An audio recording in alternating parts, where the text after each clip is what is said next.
Hi everyone, welcome to my presentation on Robert K. Merton and his theory of bureaucratic structure and personality.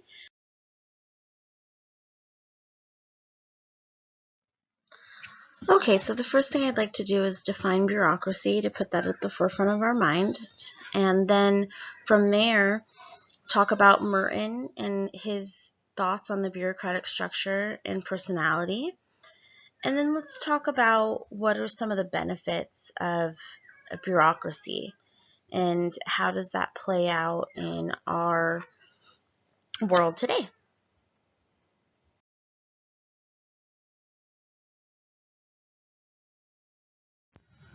Okay, so the definition of a bureaucracy. It's an administrative system, especially in a government, that divides work into specific categories carried out by specific departments of non-elected officials.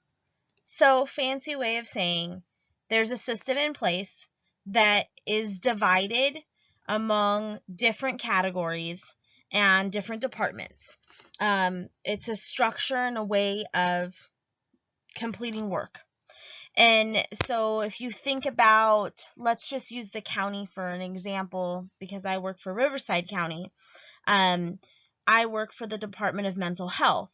Underneath our umbrella of the Department of Mental Health, there are multiple different services that are provided, and each have their own category. I work for the crisis stabilization services.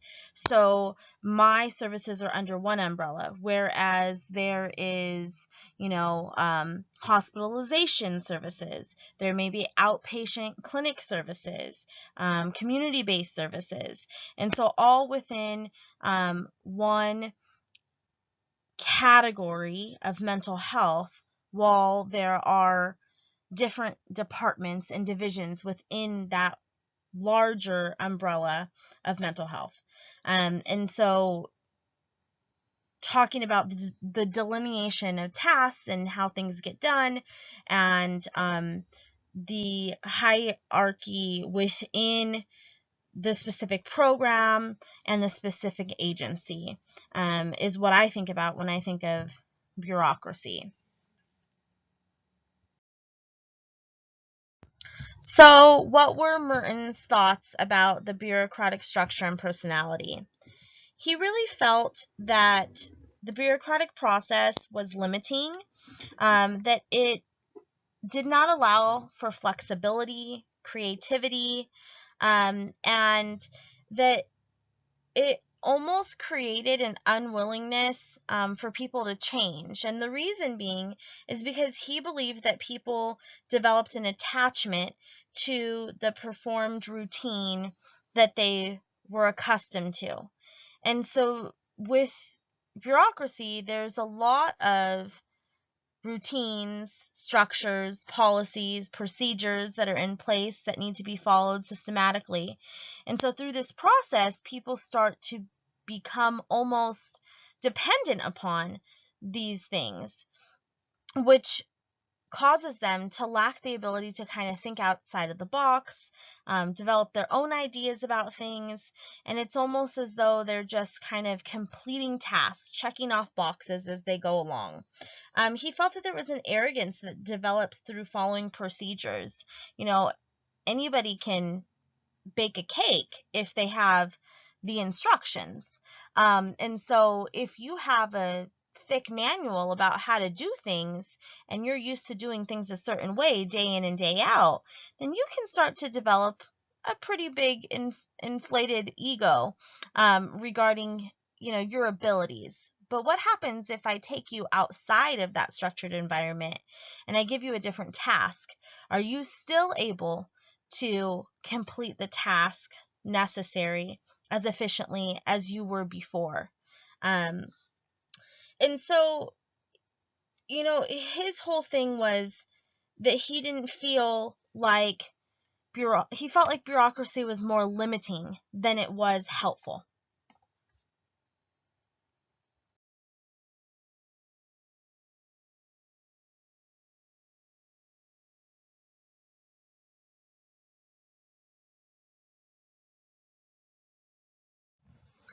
So now that we discussed all the negative pieces, well, not all the negative pieces, but some of the negative pieces of bureaucracy, because I'm sure we could go on and on, let's talk about some of the benefits. So, I firmly believe that the bureaucratic process holds value. Of course, there's going to be kinks, there's going to be things that need to be improved upon and worked on, but let's talk about the benefits. It does create structure, and through that structure, it creates predictability, and predictability creates a safety net. And, one of the things as I was doing my research that popped out to me that was said was that oftentimes people seek out bureaucratic positions because of the safety of them. And I have to be 100% honest, that's entirely one of the reasons why I've chosen to do government work. The benefits are good, it's stable employment, and so there's a sense of security and safety that come attached to um, jobs of this nature.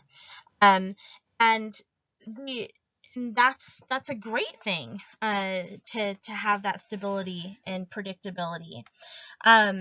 It also creates systemization and streamlining.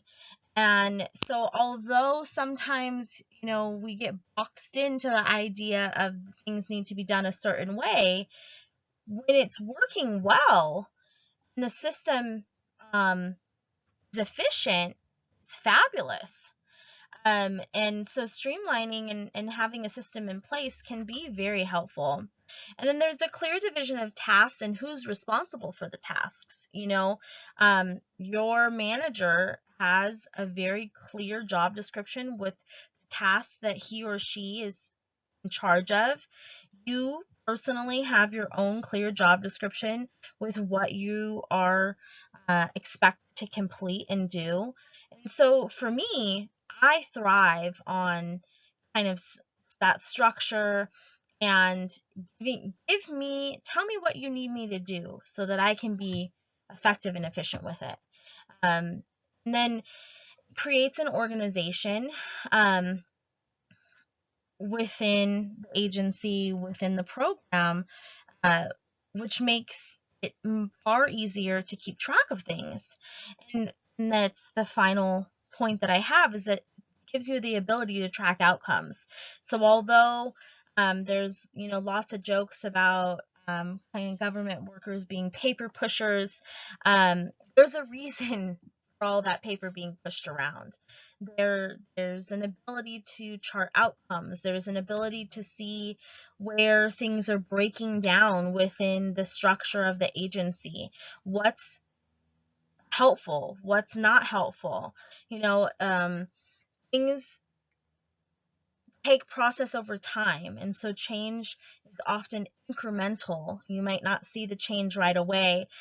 Every of data that's gathered will help to create change later on.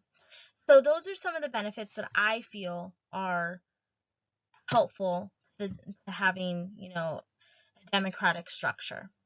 Thanks for listening to my presentation, and I hope you all have a great week.